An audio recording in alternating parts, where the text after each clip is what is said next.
Bismillahirrahmanirrahim. Assalamualaikum warahmatullahi wabarakatuh. Waalaikumsalam.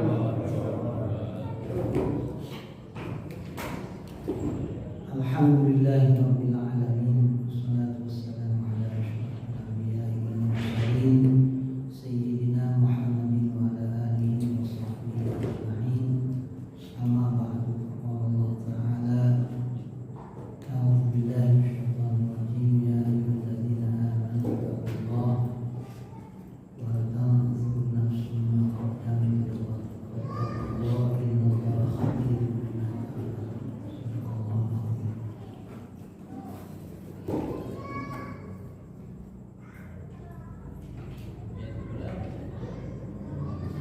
Allah kita membaca dari ayat 197 surat Al-Baqarah.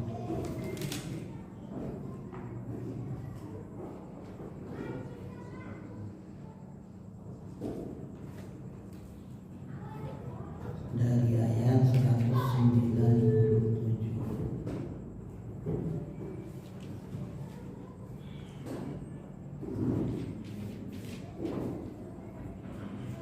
A'udzu billahi minasyaitonir rajim. A'udzu billahi minasyaitonir rajim. Bismillahirrahmanirrahim. Bismillahirrahmanirrahim. Al-hajju ashhurun ma'lumat.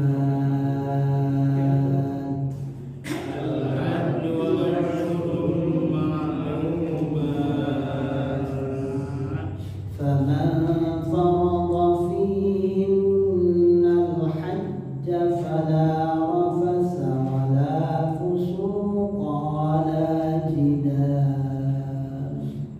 فمن فرض فيهن الحج فلا رفث ولا فسوق ولا جدال. فلا رفث ولا فسوق ولا جدال في الحج. ولا فسوق ولا جدال. وما تفعلوا من خير يعلمه الله. وما تفعلوا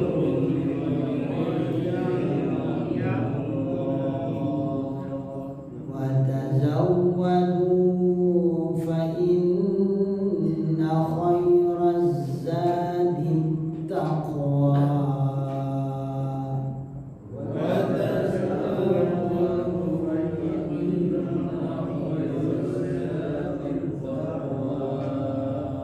واتقون يا أولي الألباب. واتقون يا أولي الألباب. ليس عليكم جناح أن تبتغوا فضلا من ربكم. ليس عليكم جناح أن تبتغوا فضلا من ربكم. فإذا أفضتم من عرفات فاذكروا الله. فإذا أفضتم من عرفات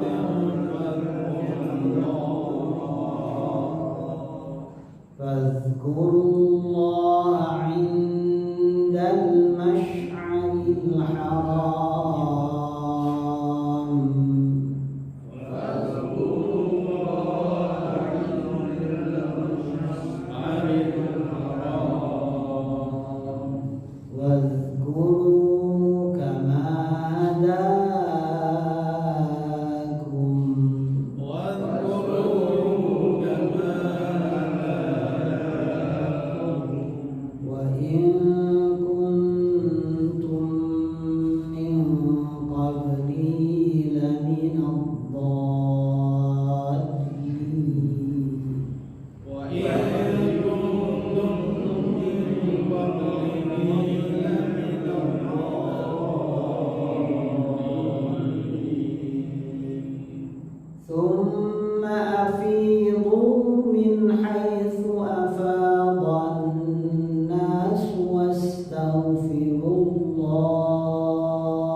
ومنهم من يقول ربنا آتنا في الدنيا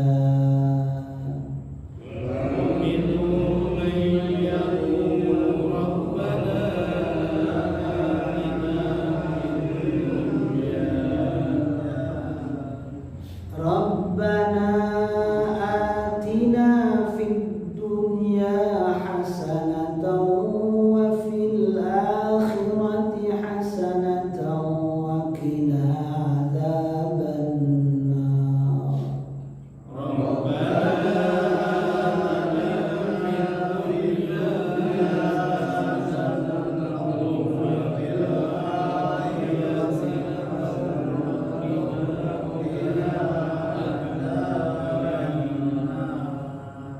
أولئك لهم نصيب مما كسبوا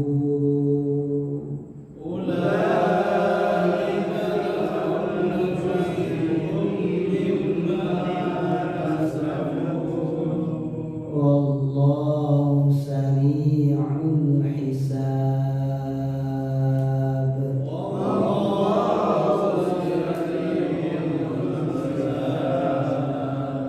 صدق الله العظيم.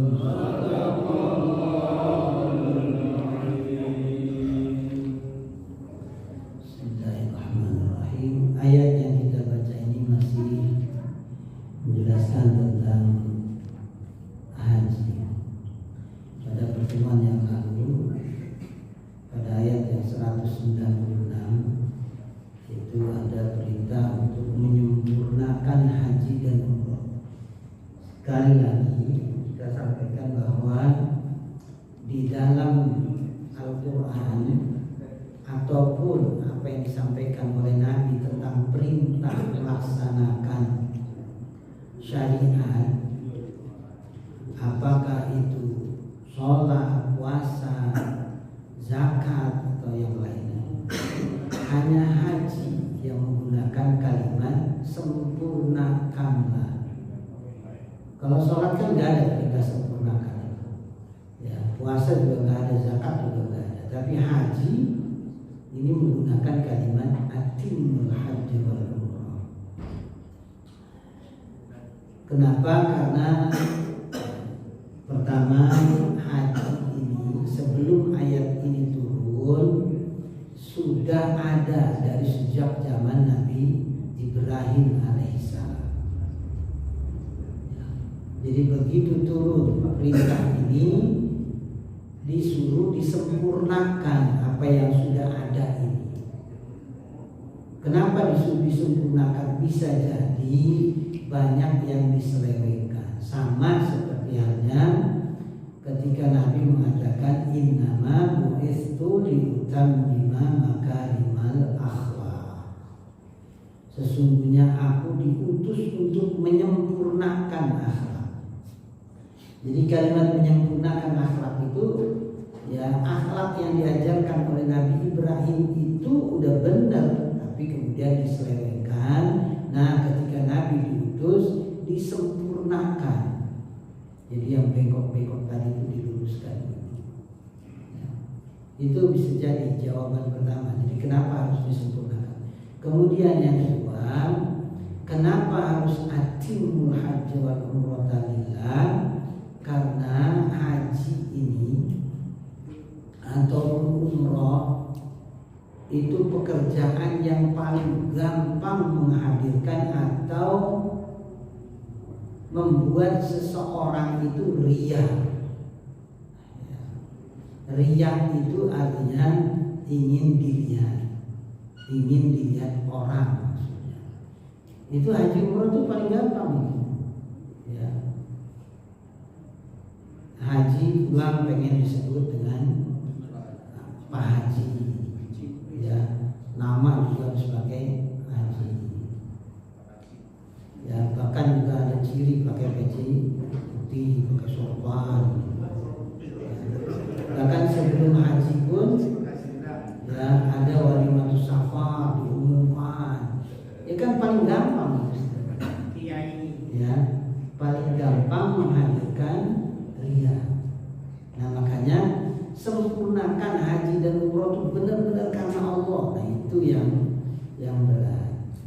Ya, orang walimatus safar kalau sumama dia lillah karena Allah Subhanahu wa taala, ya karena dia pengen mengumpulkan saudara-saudaranya lalu ya bersedekah dan kemudian minta didoakan, kan boleh, itu kan merupakan hal yang baik.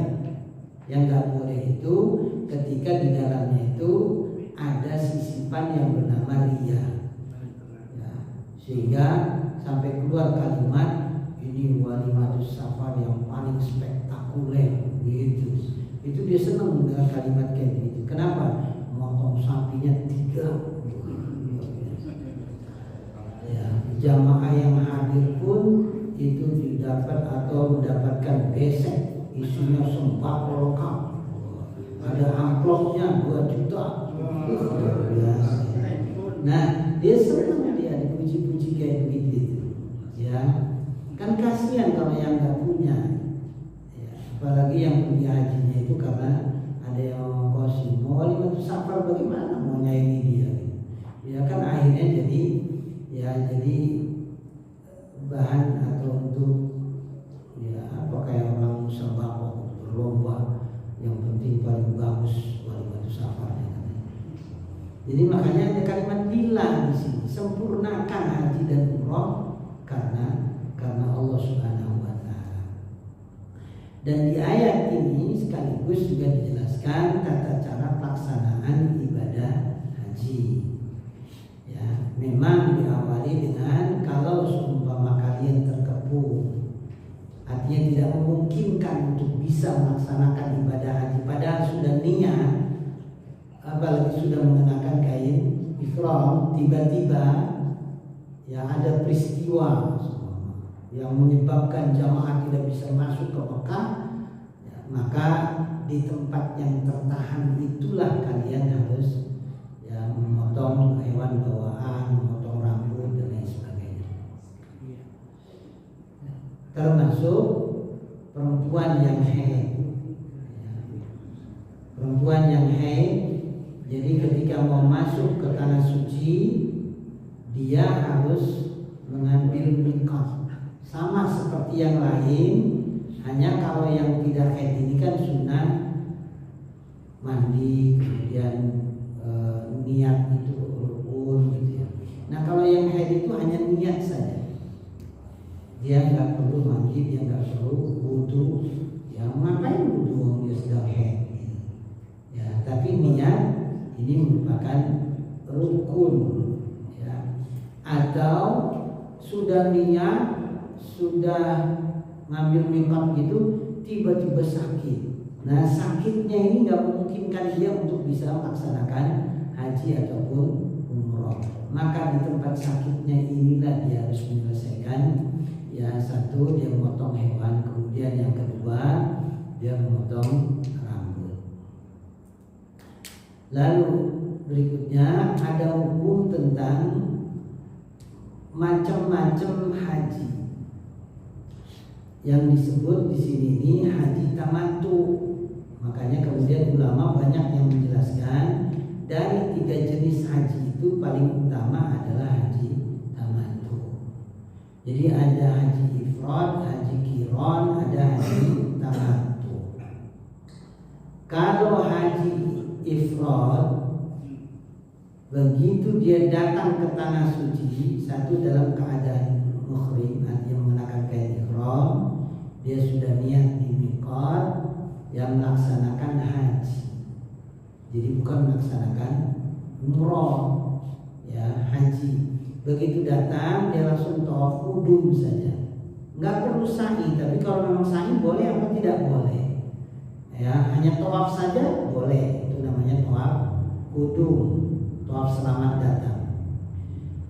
Sampai datang tanggal 8 kain ihramnya nggak boleh dibuka karena niat datangnya itu untuk haji bukan untuk umroh.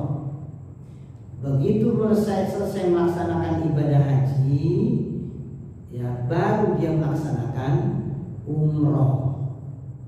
Ya, ini namanya haji ifrad. Nah ini tidak diwajibkan membayar dah, nggak tidak perlu potong kambing lagi, karena dia selama di Mekah pakai kain ihram terus. Kemudian haji qiran.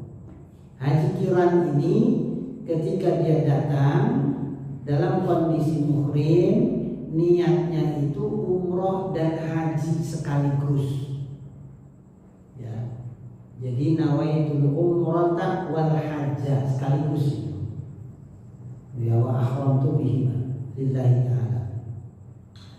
Nah, dia datang tawaf kudu, nggak perlu sa'i. Nah, nanti begitu datang tanggal 8, dia langsung umroh. Habis umroh langsung haji. Jadi nggak dibuka kain ihramnya itu. Jadi umroh dulu langsung haji nyambung. Kalau ifrad tadi haji dulu baru umroh. Kalau ini umroh dulu baru haji. Tapi cara semacam ini wajib membayar dam, motong kambing. Nah, yang ketiga haji tamattu. Faman tamatta'a bil umrati ilal haji. Maka barang siapa yang ingin melakukan tamattu dengan umroh kemudian haji, begitu dia datang dalam keadaan muhrim, niatnya umroh. Ya, nawaitul umrata wa ahramtu biha lillahi ta'ala labbaik Allahumma umratan. Setelah itu talbiyah. Sampailah dia ke sana, ke Mekah, tawaf sa'i, tahallul, gunting rambut. Pulang ke hotel, ganti baju, nyantai dia. Sampai datang tanggal 8. Tanggal 8 dia mandi, dia melaksanakan sunnah, dia pakai kain ihram, dia niat haji. Di mana niat hajinya? Di hotel, di kamar masing-masing. Sholat dia 2 rakaat, lalu kemudian dia berangkat dia haji. Ya, selesai pelaksanaan ibadah haji, ya, tinggal menunggu satu kewajiban lagi, yaitu tawaf wada. Nah, tamattu ini wajib hukumnya memotong dam.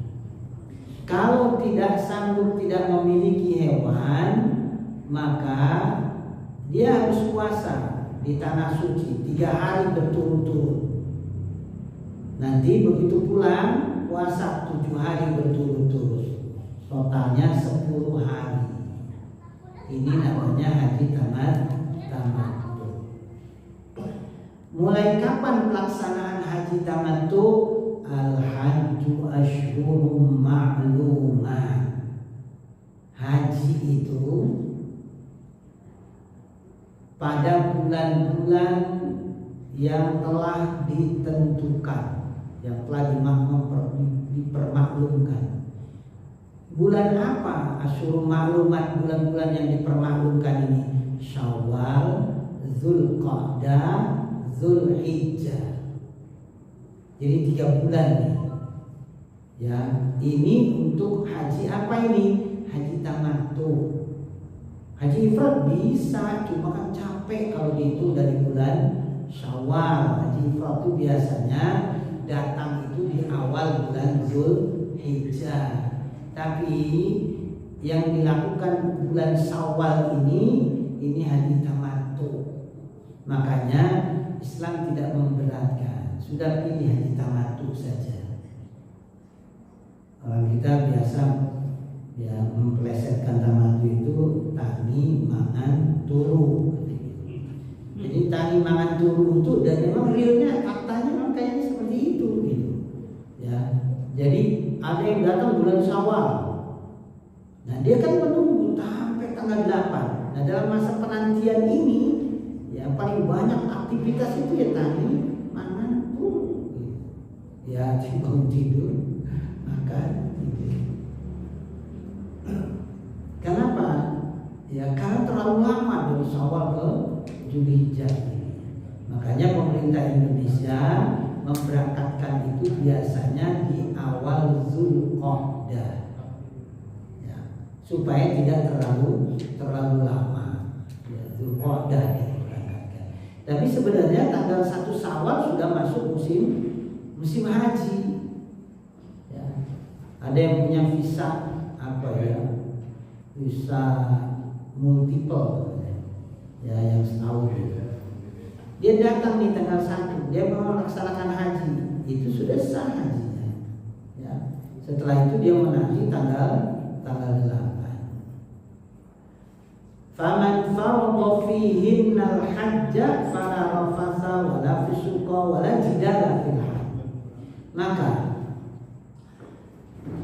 siapa saja atau barang siapa yang sudah menetapkan di bulan-bulan tersebut Syawal, Dzulqa'dah, Dzulhijjah untuk melaksanakan haji, fala rafatha wala fusuqa wala jidala fil hajj. Dan nanti kalau sudah mengenakan ihram, sudah memantapkan hati melaksanakan haji, ya, fala rafatha, jangan melakukan rafas. Rafas itu artinya mengeluarkan kata-kata yang kotor, ya, rafasa, kata-kata yang jorok,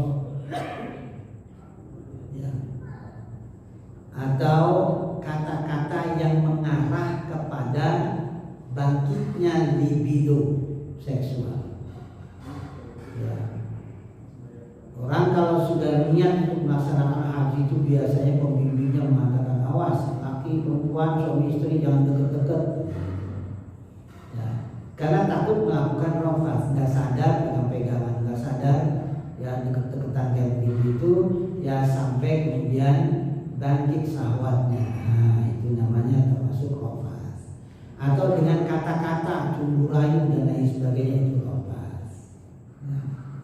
Wala fusuqa, dan tidak boleh melakukan maksiat.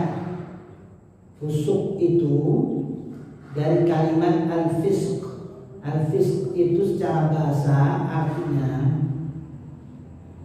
mengelupas dengan mudah. Jadi buah yang renung, yang matang itu kita kelupas atau kita kuliti atau kita ya buka kulitnya kan gampang, tinggal narik saja. Nah, itu namanya fisik. Seseorang dikatakan fasik itu karena dia menguliti kebenaran itu dengan mudah tanpa beban apapun. Maka dikatakan fasik. Ya, dia meninggalkan sholat biasa-biasa aja, fasik. Dia meninggalkan puasa biasa aja, dia nggak ada beban, itu fasik. Jadi kalau orang biasa melakukan kefasikan, bawa berita kayak apapun jangan dipercaya, ya, karena dia sudah berani sama Allah, jadi dia berani apalagi sama yang lain. Inja'akum fasiqun binaba'in fatabayyan, dalam surat Al-Hujurat ayat berapa? Ayat 3 ini. Jadi fasik itu orang yang berbuat maksiat, kata Imam Syafi'i. Jadi fasik itu adalah al-muslimul 'asi, orang muslim yang melakukan maksiat. Jadi pada saat kita menentukan untuk haji ini, kita sudah mengenakan kain ihram, stop, jangan melakukan maksiat. Ya, sekecil apapun. Wala jidala, dan jangan bertengkar sampai berantem. Ya, itu nggak boleh. Kalau kita sudah niat untuk menunaikan haji, ada niat pergi haji, ada niat haji. Nah, ini yang harus dibedakan. Kalau niat pergi haji, ya, artinya dari Indonesia. Niatnya apa pergi haji? Mencari ridho. Niatnya itu apa? Melaksanakan rukun ya Islam. Niatnya itu apa? Ingin menggugurkan dosa melalui amalan haji. Jadi jangan sampai pergi haji niatnya apa? Mau dapat gelar haji. Niatnya apa? Supaya bisa belanja macam-macam di Madinah nanti. Nah, itu kan parah. Ya, apalagi kalau ngapain pergi haji, mau koleksi emas. Ngapain jauh-jauh di Mas? Online sekarang banyak. Ya, jadi hanya untuk sesuatu yang remeh-temeh lah istilahnya. Hindari. Ya. Jadi kita menaikkan ibadah haji itu benar-benar ingin memperoleh ridho dari Allah. Ada lagi, ada orang menaikkan ibadah haji ingin menyempurnakan agama. Sehingga ketika pulang haji diajak sholat malas, diajak puasa malas, jawabannya apa? Agama saya sudah sempurna. Ya, daripada situ, ya umroh aja belum, apalagi haji katanya. Itu akibat salah niat ingin menyempurnakan katanya. Jadi haji itu adalah untuk menyempurnakan rukun Islam. Jadi kalau udah sempurna terus mau ngapain? Ya udah nggak usah melakukan apa-apa. Ya, itu bahaya. Wa ma taf'alu min khairin ya'lamuhullah. Mulai dari niat, manasik, sampai kemudian berangkat menuju tanah suci, melaksanakan sunnah-sunnah, ziarah ke makam Nabi, kebaikan apapun yang kita lakukan diperhitungkan oleh Allah. Nggak ada yang disia-siakan.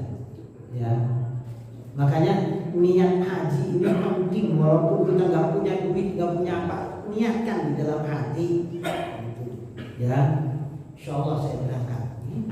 Ya, jadi jangan disuruh niat untuk pergi haji. Saya nggak punya duit. Banyak orang yang menunaikan ibadah haji tanpa duit. Ya, kalau naik pesawat iya, tapi kalau duit ya nggak mungkin lah. Duit bisa memberangkatkan kita ke tanah suci. Jadi paling pakai pesawat.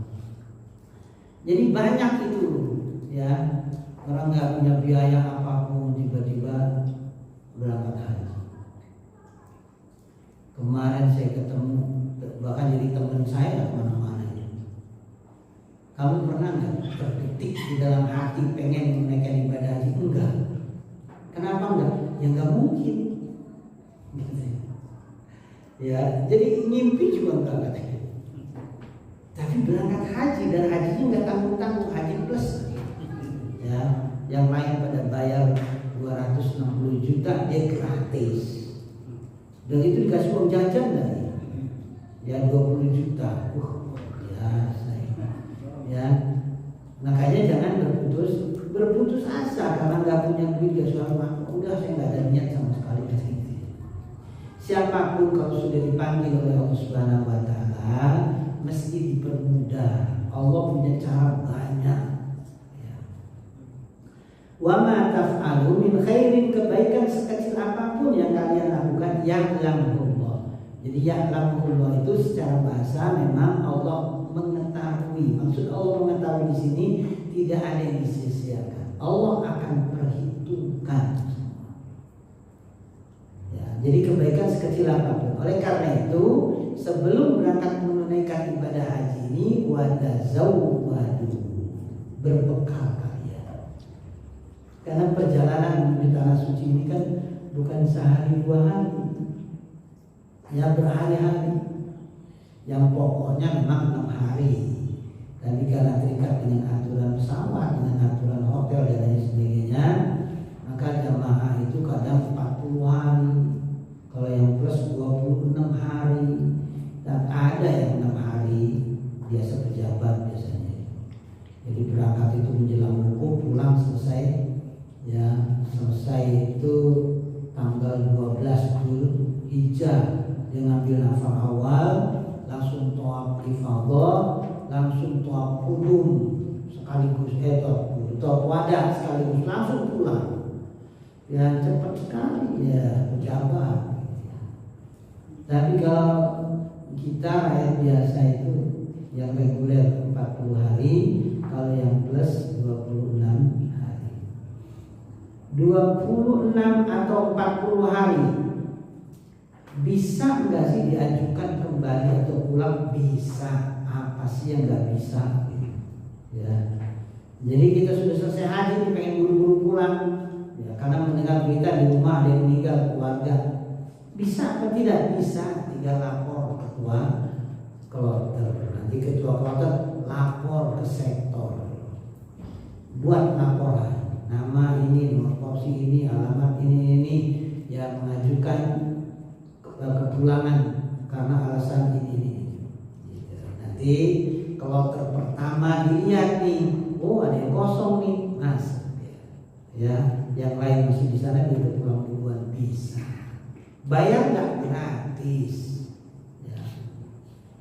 Jamaah reguler tapi fasilitasnya pengen plus, bisa apa tidak? Bisa, apa sih yang nggak bisa? Ya, caranya bagaimana? Begitu sampai Mekah, sudah selesai umroh, langsung booking hotel di Tower Zamzam atau yang paling dekat dengan Masjidil Haram. Semalam berapa? Paling murah 3 juta. Jadi semalam 3 juta. Jadi selama musim haji tinggal itu berapa malam doang, ya. Udah tinggal tulis di Facebook, di media sosial. Haji reguler berasa plus. Ya jelas udah ngeluarin duitnya banyak. Makanya ada reguler lalu kemudian pengen upgrade. Bisa nggak daftar haji plus katanya dari porsi reguler? Ngapain upgrade? Pergi dengan reguler, ngambil fasilitas plus, ya sama saja, itu malah lebih enak, lebih murah. Kalau plus itu kan 260 juta, ya apalagi haji furoda 1 miliar juga ada. Nah jadi kalau reguler itu ya bisa di-upgrade sendiri hotelnya, boleh, ya nggak ada yang larang. Wa tazawwadu, berbekallah kalian karena ini perjalanan panjang. Ya. Berbekal di sini ini ada bekal ilmu, ya. Harus ikuti manasik. Kemudian ada bekal fisik, menjaga kesehatan, apalagi sekarang ada syarat namanya istitoah. Ya, istitoah itu cara mendapatkannya itu melalui satu MCU, medical check up. Setelah itu diserahkan ke puskesmas. Nanti puskesmas ngecek. Begitu sudah dinyatakan sehat, keluarlah kartu, namanya kartu istitoah. Kartu istitoah inilah untuk pelunasan ibadah haji. Itu syarat wajib. Gitu. Makanya orang menunaikan ibadah haji fisiknya harus betul-betul dijaga. Kenapa harus dipersiapkan fisik? Karena di sana ibadah fisik, tawaf fisik, sa'i fisik, lempar jumroh terutama, itu luar biasa. Yang bukan fisik yang prima. Makanya mumpung masih muda, jangan nunggu kayak orang Mesir itu kalau mau haji nanti kalau udah tua baru haji. Makanya orang Mesir kalau melihat orang Indonesia muda-muda pergi haji itu heran ya. Ya, herannya itu apa? Ya herannya kok bisa katanya. Maksudnya kalau kami di Mesir itu kalau udah tua katanya baru haji. Kenapa? Ya karena untuk tobatnya lebih mudah katanya. Kalau masih muda kan masih banyak tantangan. Jadi mereka itu pengennya kalau udah tua haji, ya pulang tobat mati, itu pengennya. Kalau orang Indonesia kan nggak ada kesempatan berangkat. Urusan mati kan nggak tua nggak muda. Kemudian persiapan materi.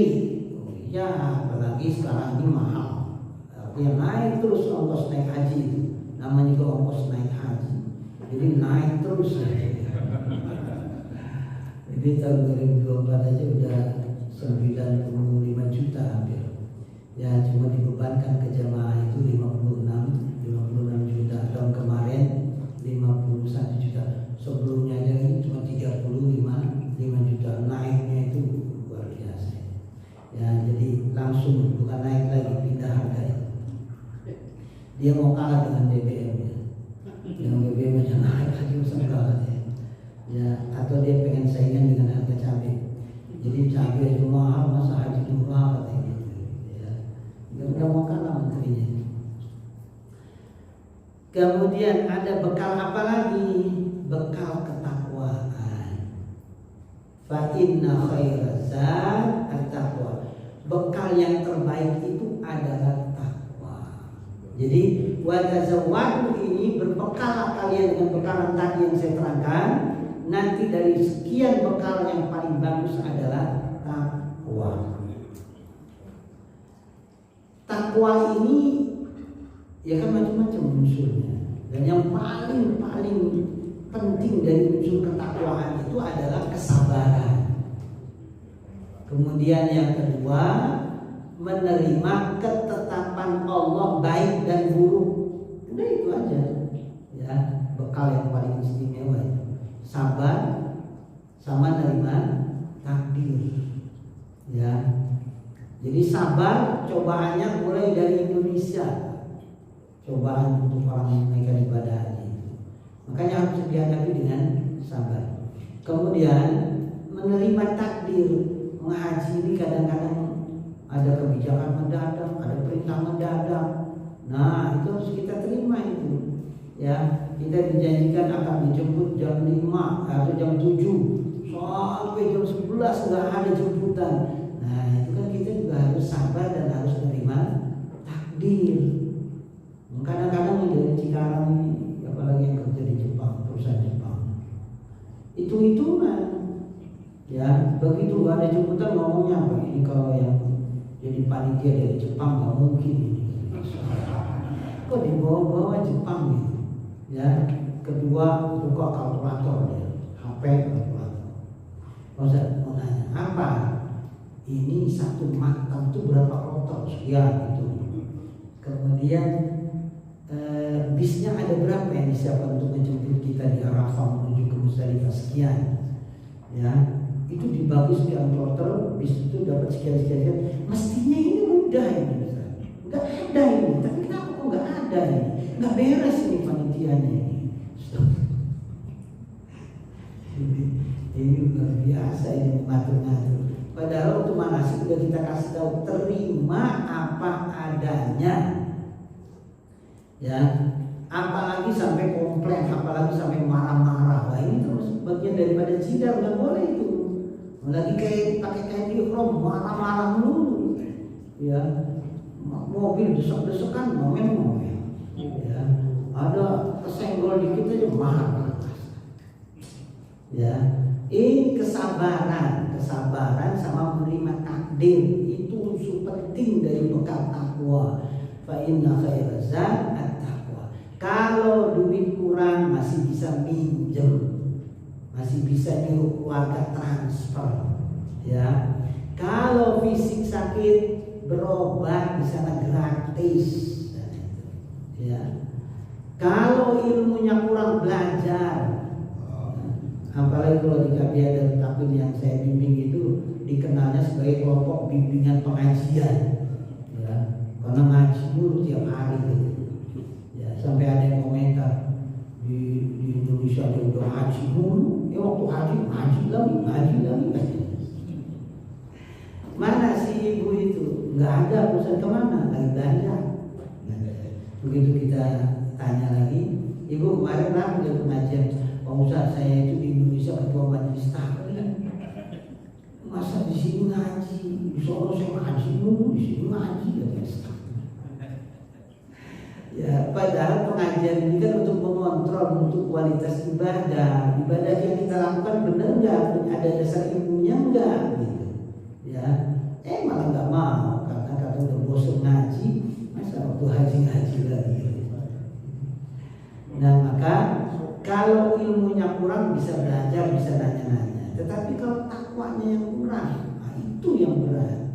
Ya, yang ada ngomel-ngomel, yang ada ya nyalain orang, yang ada ya gibah ngomongin orang terus gitu ya.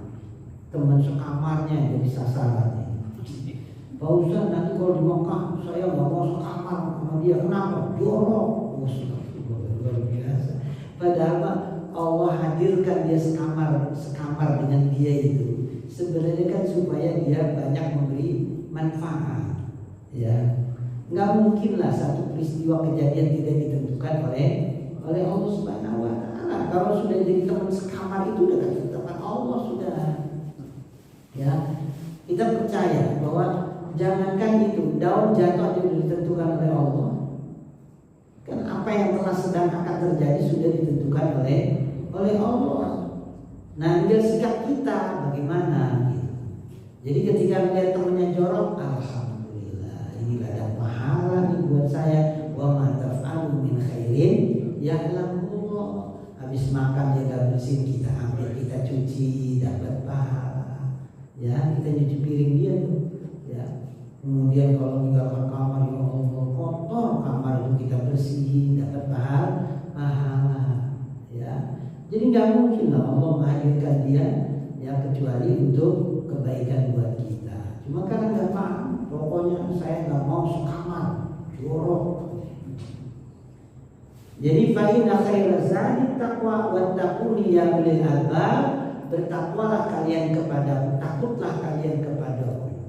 Kenapa ada akhir ayat wattaquni, takutlah kalian kepadaku? Asalnya adalah wattaquni, takwalah, bertakwalah, takutlah kalian kepadaku ya ulil albab. Jadi diakhiri dengan takutlah kepadaku, karena kalau kita nggak punya bekalan takwa di sana, di tanah suci itu, ya, makanya ada tarbiyah labbaik Allahumma labbaik, labbaik la syarika laka labbaik, karena mudah melakukan kesyirikan di sana itu. Ya, mudah itu apa? Bahwa ketika kita tawaf di Ka'bah, kita meyakini Ka'bah itu sumber kekeramatan, itu udah syirik. Ya, sehingga kita harus megang Ka'bah, kalau nggak megang Ka'bah nggak sah tawafnya. Itu aja udah syirik. Itu batu biasa, itu tumpuk batu. Ya, kemudian juga kita nyumpah, pokoknya Ka'bah itu wanginya luar biasa, itu batu dari surga mana? Ya. Kenapa wangi? Karena tiap saat disiram, dibanjur pakai minyak wangi. Ada yang disemprot, ada yang pakai tangan langsung dinding Ka'bah. Ini jelas wangi. Ini mencerita saya mencium Ka'bah wangi. Enggak usah menyium Ka'bah. Ya, di kamar aja pakai batu apa gitu. Tiap datang kasih minyak wangi. Ya. Coba dicium wangi, jelas orang dikasih minyak wangi. Ya, kalau sehari saja Ka'bah itu nggak dikasih minyak wangi, kira-kira bau apa? Ya bau keringat. Ya, orang pada nyium Hajar Aswad sampai kayak begitu, kan berebutan, nangis apa segala macam. Orang nangis kan air mata, bukan keluar dari air mata doang. Ya, dari mulut. Jangan kan dari mulut, kadang-kadang dari hidung. Ya. Ini Hajar Aswad sehari aja nggak dikasih minyak wangi, nggak dicuci. Ya Allah, kayak apa itu baunya itu? Ya, makanya sebelum sholat, 5 waktu itu sebelum sholat ini dibersihkan, disemprot, nanti baru pakai minyak wangi. Wanginya luar biasa itu. Ya, makanya yang sholat dekat Hajar Aswad, begitu imam baru salam pertama, belum salam kedua, itu udah pada berebut itu. Ya, assalamualaikum warahmatullahi wabarakatuh. Belum selesai sholat.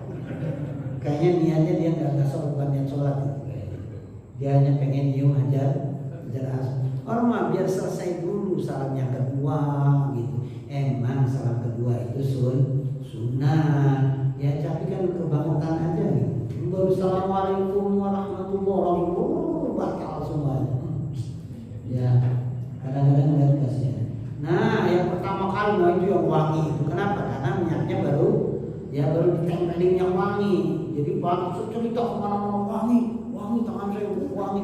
Ya jelas wangi, orang dikasih minyak wangi.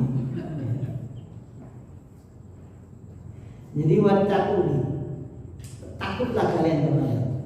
Ya, jadi di sana itu kita lagi tawaf, besok-besokan kayak begitu. Tiba-tiba yang di depan marah-marah, masya Allah, kita kalau nggak takut sama Allah, ya udah kita pukul. Salah enggak, kita juga nahan supaya jangan didorong dari belakang. Malah di depan makin nunjuk segala macam. Ya, itu kalau kita nggak punya bekal takwa aja, udah pengen saya colok matanya. Ya, itu kadang-kadang ada yang emosian gitu. Ya, jadi tenggol dikit marah, di depan ngomel, tambah ngomel lagi, wah ini repot ini. Ya, apalagi kemudian ketika kemuntazam besok-besokan segala macam, itu kalau nggak punya bekal takwa, yang ada emosi, yang ada pengennya marah-marah, padahal itu rumah Allah. Padahal kita sedang tawaf. Ya, begitu juga sa'i, apalagi nanti di Arafah, Muzdalifah, di Mina. Itu nanti kita akan rasakan bekalan takwa itu paling penting. Wattaqun ya ulil albab. Kadang-kadang ngambil batu saja. Batu ini kan buat kelempar nanti di Mina. Batunya dicuci, ya bersih, kasih minyak wangi. Apa nggak sirik gitu ya?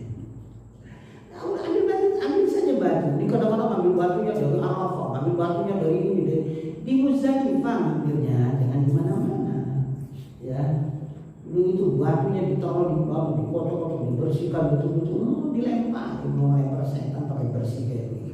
Terus setannya malah seneng gitu ya. Ya, jadi jangan dicuci. Wattaquni ya ulil albab. Makanya yang dipanggil untuk bertakwa ini adalah ulul albab. Apa sih ulul albab itu? Ulul albab itu, kalau ulu itu artinya yang memiliki, albab itu dari kalimat lib. Nah, ini lib termasuk lib, ini kacang ini. Ya, kalau orang sana nyebutnya sudani, tetapi sebetulnya ini adalah lib. Kenapa lib? Karena yang dimakan dalamnya lib, wajib lib. Ya, jadi yang disasar itu adalah intinya, dalamannya. Orang dikatakan ulul albab itu yang pikirannya belum terkontaminasi dengan pikiran-pikiran negatif. Ulul albab. Jadi pikirannya masih orisinil. Ya, husnuzon kepada Allah Subhanahu wa taala. Jangan dicampur dengan prasangka-prasangka yang lain. Nah, itu ulul albab. Bertakwalah, takutlah kalian kepada wahai ulul albab, ya. Jadi ulul albab itu orang yang mempunyai akal sehat. Laisa alaikum junahun an tabtagu fadlan min rabbikum. Tidak ada dosa bagi kalian untuk mencari karunia dari Tuhan kalian. Ada yang mengatakan haji sambil bisnis boleh. Kalau dulu kan jemaah haji rata-rata gitu, bawa dari negara mana nih barang, nanti pulang bawa barang gitu. Ya. Cuma sekarang ini faktanya pada bawa rokok, suatu koper, ngerokok aja diperselisihkan hukumnya begitu ya. Ini malah dia nyuplai rokok. Tiap tahun mesti ada yang bawa rokok berkoper-koper. Dia jamaahnya banyak. Lalu kemudian beberapa koper yang kan ada suami istri, yang koper istrinya. Jadi baju-baju istrinya ditaruh di koper suami, koper istrinya diambil oleh ketuanya. Diisi rokok semuanya. Kejadian 2 tahun yang lalu. Jadi begitu sampai di Jeddah, kan mencurigakan. Begitu dibuka, ada tulisan dalam bahasa Arab. Anda buka koper ini muntah darah. Lah petugas sana ketakutan. Ya orang Arab diancam kayak gitu takut dia. Waduh, ini muntah darah. Masalah dari Madura ini. Akhirnya dia lapor sama petugas Indonesia. Ada tentara yang jadi petugas di sana itu. Nekat dia. Apa sih? Dia kan nggak paham bahasa Arab, ya. Yang paham petugas Arab dia juga. Ini ada tulisan dari ancaman, dia nggak paham. Dibuka, begitu dibuka langsung muntah darah. Ya, ketakutan orang Arab. Ya, tiba-tiba ada panitia, ada yang dari Banten, dipegang lehernya, dirukyah sama dia, gitu. Ya langsung sembuh dia. Terus karena melihat kejadian ini kata si Arabnya ini sudah katanya udah lolos, udah nggak usah ada yang buka, saya nggak mau ada lagi yang muntah darah. Akhirnya itu berapa koper itu isinya rokok semua lolos. Ya Allah. Saya sampai nggak percaya, sampai yang cerita itu demi Allah katanya. Saya ada di sana. Nah, jadi boleh pada prinsipnya, cuma barang-barang yang dibawa itu ya barang-barang yang halal, paling tidak bagus lah gitu. Jadi jangan yang subhan. Kalau kan ada sebagian mengatakan haram, masa itu dibawa ke sana untuk mengotori tanah suci kayak begitu. Ya, jadi kalau yang lain boleh hakikatnya. Jadi tidak ada dosa bagi kalian mencari karunia dari Tuhan pada saat menunaikan ibadah haji, boleh. Ya, kadang ada yang bawa jahe, kunyit segala macam. Ya, karena ini sering kejadian nih, rombongannya ada 200, dititip 1 kilo jahe, 1 kilo kunyit setiap koper. Sampai sana dikumpul di kamar, bukan pasar induk kami. Ya. Karena jahe kunyit itu laku keras di sana. Ya, ada lagi yang bawa jamu kuat, berapa? Coba kasih jamu, sampai sana langsung dibayar cash. Ya, paling kalau merokok itu mau berapa pun dibayar cash. Ya, jadi Walaisa alaikum junahun an tabtaghu fadlan min rabbikum. Jadi enggak ada dosa bagi kalian. Kedua, ada lagi yang mengatakan laisa alaikum junahun an tabtaghu fadlan min rabbikum. Di sini ini ya selama kita nanti di Arafah ya, atau sebelum ke Arafah ya, terus perbanyak zikir, perbanyak istighfar. Ya. Jadi terus berzikir, terus istighfar, apalagi mengucapkan kalimat sebelum sampai ke Arafah dengan talbiyah labbaik Allahumma labbaik labbaik la syarika lak labbaik. Nah, itu termasuk laisa alaikum junahun an tabtaghu fadlan min rabbikum. Fa idza afattum min Arafat, apabila kalian bertolak dari Arafah. Kapan bertolak dari Arafah ini? Tolak dari Arafah ini tanggal 9 sesudah matahari tenggelam. Nah, itu idza afattum min Arafah. Karena puncak haji itu Arafah. Al-Hajju Arafah. Tanggal 9 pas matahari tergelincir. Matahari ya di atas kita persis itu. Biasanya ditandai dengan azan zuhur. Itu sudah masuk wukuf. Itu puncak haji itu di situ. Sampai kapan? Sampai matahari tenggelam. Kalau matahari sudah tenggelam, kalian bertolak menuju Arafah. Ya, ini dari Arafah menuju kemana ini? Menuju ke Muzdalifah. Jadi bertolak dari Arafah menuju Muzdalifah. Fazkurullaha indal masy'aril haram. Banyaklah kalian berzikir mengingat Allah di Masy'aril Haram. Masy'aril Haram itu Muzdalifah. Memang sekarang di sana itu ada masjid namanya Masjid Masy'aril Haram. Apakah ayat ini fadzkurullah indal Masy'aril Haram harus di masjid? Enggak. Semua ulama menyatakan mengingat Allah sebanyak-banyaknya setelah dari Arafah itu di Muzdalifah. Jadi bukan di Masy'aril Haram masjidnya, karena Muzdalifah itu semuanya adalah Masy'aril Haram. Ya. Wadhkuruhu kama hadakum, maka ingatlah Allah, sebutlah nama Allah sebagaimana kalian sudah mendapat petunjuk. Kama hadakum, sebagaimana Allah telah memberikan petunjuk. Artinya petunjuk atau hidayah ini merupakan hal yang mahal. Maka ingatlah Allah yang telah memberikan petunjuk. Walaupun kalian sebelum ini termasuk orang-orang yang sesat. Wa in kuntum min qablihi laminal dhalin. Siapa yang termasuk wa in kuntum min qablihi laminal dhalin ini? Ya, ayat ini yang memberikan penjelasan mereka orang-orang musyrik yang menunaikan ibadah haji. Itu mereka ini orang-orang sesat. Setelah mendapat petunjuk mengikuti Nabi Muhammad, nah maka kemudian mereka disuruh berzikir karena kalian sudah mendapat petunjuk. Walaupun sebelum ini kalian termasuk sesat. karena ayat ini atau Al-Quran itu berlaku sampai kapanpun, sampai hari kiamat, maka kita yang pergi menunaikan ibadah haji ini, siapapun membawa dosa sebesar apapun, nah pada saat bertolak menuju Muzdalifah, banyaklah berzikir walaupun sebelumnya banyak bergelimang dosa. Wa in kuntum min qablihi laminal dhalin. Summa afidu min haitsu afadhan nas.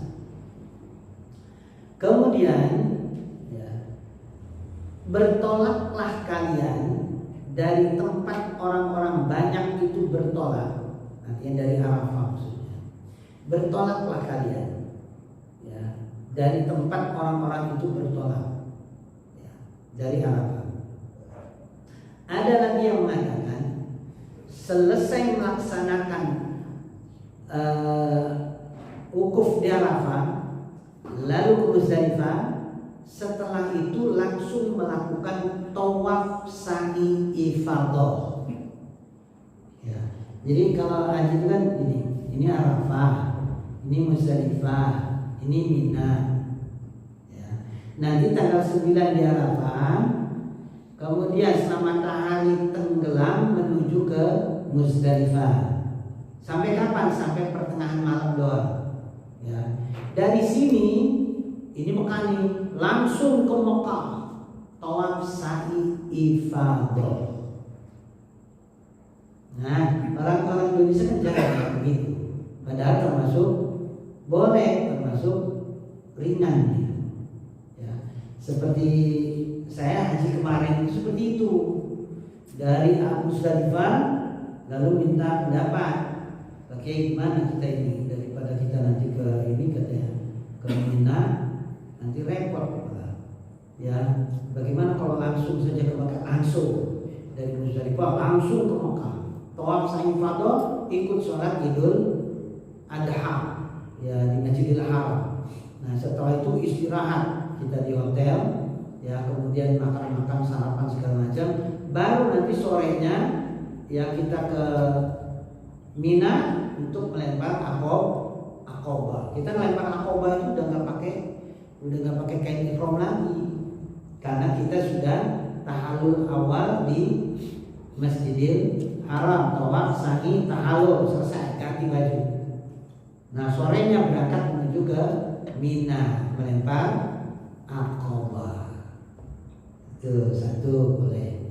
Kedua, summa afidu min haitsu afadhan nas ya, dari Muzdalifah selesai pertengahan malam langsung menuju ke Mina. Nah di Mina ini ngapain?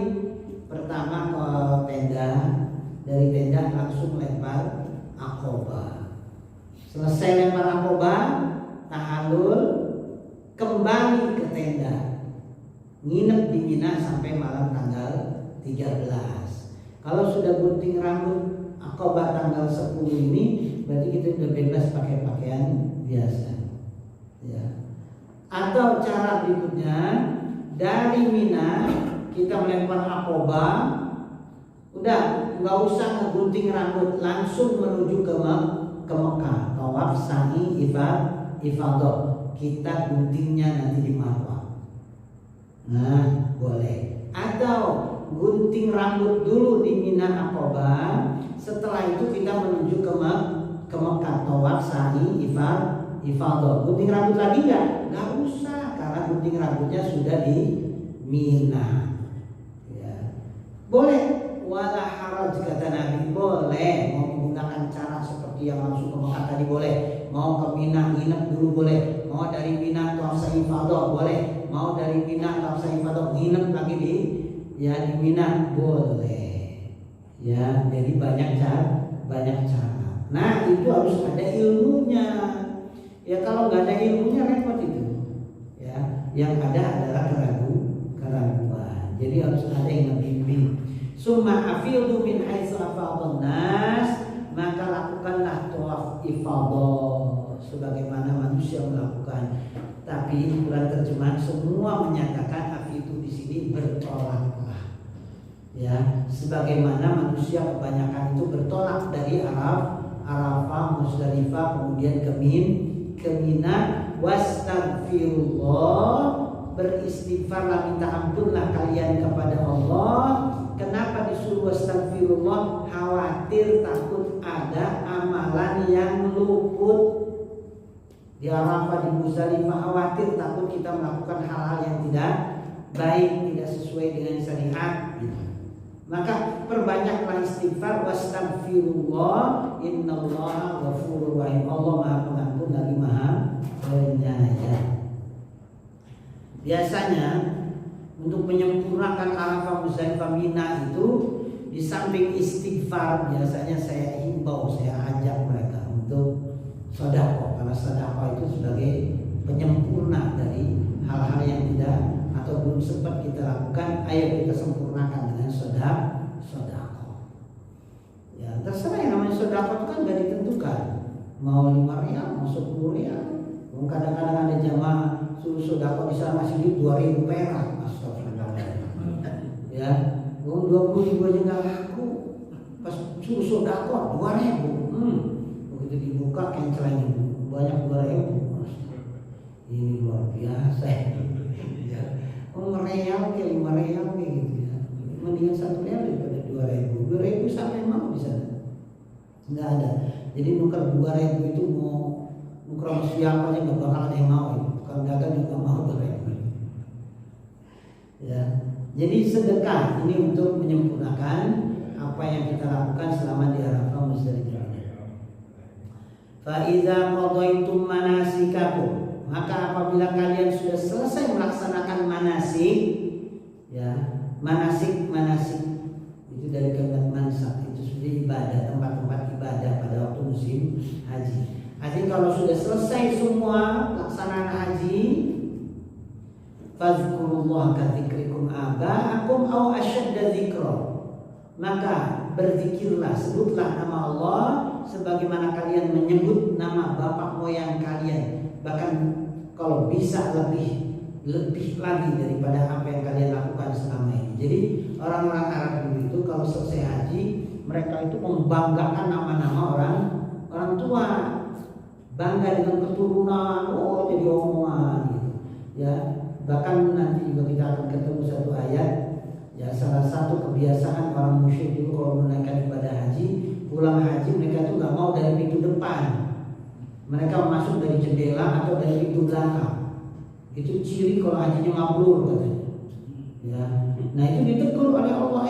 Standar kebaikan itu bukan itu. Masuk kalian dari rumah, dari pintu-pintu depan kalian katanya. Jangan dari belakang gitu. Makanya diluruskan. Termasuk ini, kalau kalian sudah selesai melaksanakan manasik haji itu, berzikirlah kepada Allah sebagaimana kalian menyebut nama bapak moyang kalian, bahkan lebih daripada itu, asyadda dzikra.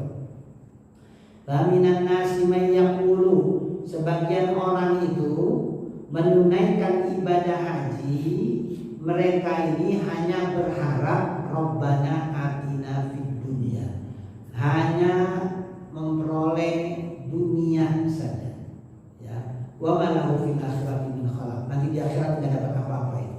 Nah, orang-orang musyrik dulu itu kalau menaikkan ibadah haji, mereka tuh mintanya itu dunia saja gitu. Apalagi mereka tahu di Arafah ini adalah saat istimewa berdoa. Makanya Nabi selalu mengajarkan dari rukun Yamani menuju Hajar Aswad yang dibaca adalah wa minhum may yaqulu rabbana atina fid dunya hasanah wa fil akhirati hasanah wa qina adzabannar. Sehingga bacaan ini menjadi sunnah karena Nabi mengajarkan atau selalu membaca doa itu, ya. Jadi kalau orang musyrik cuma Rabbana atina fid dunya, mereka minta dunia terus. Nah, diajari pada saat Nabi tawaf ifadah dari rukun Yaman ke Hajar Aswad membaca Rabbana atina, ya Allah berikan kepada kami kebaikan di dunia, berikan kepada kami kebaikan akhirat, selamatkan kami dari sentuhan api neraka. Itu yang dibaca oleh Nabi, ya. Jadi jangan minta dunia doang, nanti di akhirat kamu nggak dapat apa-apa, mintanya itu dunia akhirat. Ulaika lahum nasibum mimma kasabu, mereka ini yang melaksanakan haji dan umrah dengan sempurna, dan selalu minta kebaikan dunia, kebaikan akhirat, mereka akan mendapatkan bagian sesuai dengan apa yang mereka lakukan. Jadi ulaika lahum nasibum mimma kasabu. Kalau iktasabu itu untuk keburukan, tapi kalau kasabu ini maksudnya adalah kebaikan. Jadi mereka ini akan mendapat bagian sesuai dengan apa yang mereka kerjakan. Wallahu sari'ul hisab. Allah cepat hitungannya. Maksud Allah cepat hitungannya ini, sekecil apapun kebaikan Allah akan beri balasan. Ya. Termasuk ketika kita melakukan kekeliruan itu juga cepat sekali diadili oleh Allah Subhanahu wa taala. Ya. Jadi banyak kisah, banyak cerita, ya baru selesai melaksanakan tiba-tiba gitu. Jadi ada bahasa tiba-tiba. Ya. Ada dompetnya hilang. Ya. Karena dia ikhlas, aslinya dia langsung udah dunia ya memang nggak ada yang abadi gitu. Jadi bapak yang enggak kecewa, enggak, saya sudah ikhlas. Begitu pulang ada temennya ya bawa dompet, Pak saya nunggu dompet ini, saya buka dompet bapak lagi ketemu. Wallahu sari'ul hisab. Ada lagi yang kehilangan duitnya itu ya baru laporan beranjak dari masjid, tiba-tiba ada orang ngasih duit realan segepok segini. Kemarin yang umroh ada anak santri baru cerita dia, ya. Jadi ceritanya ketemu jamaah dari mana ya? Ya dari Turki. Ya kan nggak paham bahasanya, ngobrol-ngobrol kenalan akrab. Begitu pulang dikasih duit 100 riyal. Ya, wallahu sari'ul hisab. Jadi cepat hitungan Allah Subhanahu wa taala. Ada yang kesal ketika tawaf bawa botol kosong. Jadi kalau didesak orang botolnya dipakai suap. Rasain tuh katanya gitu. Ya, yang namanya juga orang tua. Gitu. Begitu keluar jam 2 selesai. Ya, kita di depan dia di belakang. Tiba-tiba teriak api-api ini. Dia minta ampun dia. Begitu kita lihat, kenapa minta ampun? Nabrak tiang. Jadi kalau di Masjid Haram itu kan ada tiang-tiang pendek lah segini nih, ya itu ketabrak sama dia kan gede tinggi badannya, ya itu ketabrak anunya yang kena, wah langsung jadi. Saya tanya, kau ngapain tadi? Baru dia cerita, saya bawa botol kosong pakai itu, saya gini orang katanya, wah gitu. Dia dibalas sama Allah, wallahu sari'ul hisab.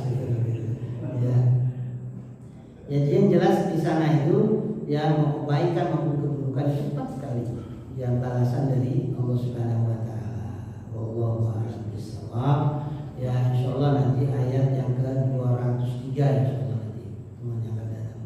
Sebelum kita tutup ada yang mau tanya silakan. Iya. Berkaitan dengan tahalul atau cukur rambut. Itu untuk laki-laki itu sampai berapa jauh harus gundul atau